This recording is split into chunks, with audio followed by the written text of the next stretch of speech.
ay ang tatay ko po na isang drug dealer. Ulo mo! Gago! Ulo ka! Wait lang kasi! Wait lang kasi! Wait lang kasi! Wait lang! Pa! Wait lang! Wait lang kasi! Ayoko na, Joy! Ayoko na! Wait lang! Kasi paano ako mapipili? O, sige. Papiliin, kaya mo na drug dealer ka. Tanga ka naman! Wait lang kasi pa! Ako naman hostess. Ito lang ako. Yan, oh. Yan, o, game, game. Sira ulo ko si Ikakat ko na lang yun. Pa, ganyan ka lang. Sumilagat ka na lang. Tanga.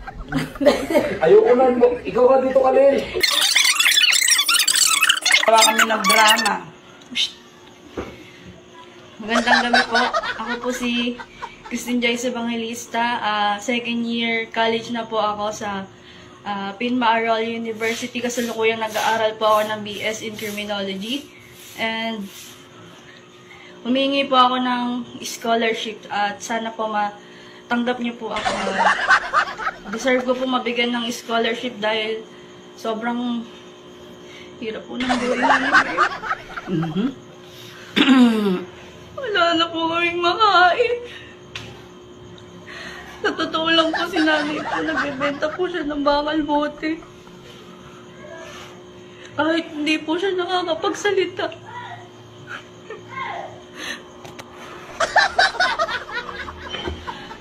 Na hindi ka nakakapagsalita, di ba?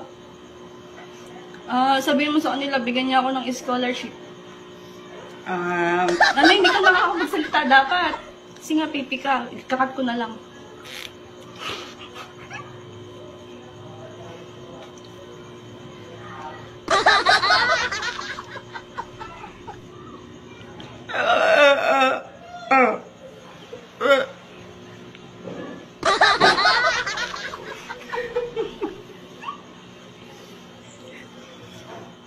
Sumasakit na po yung dibdib niya.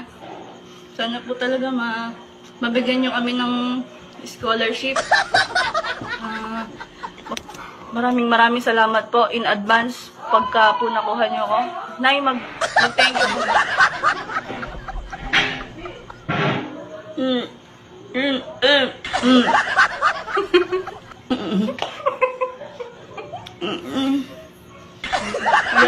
Kaya po siya naging pipi dahil po nagbebenta po siya ng illegal drugs dati.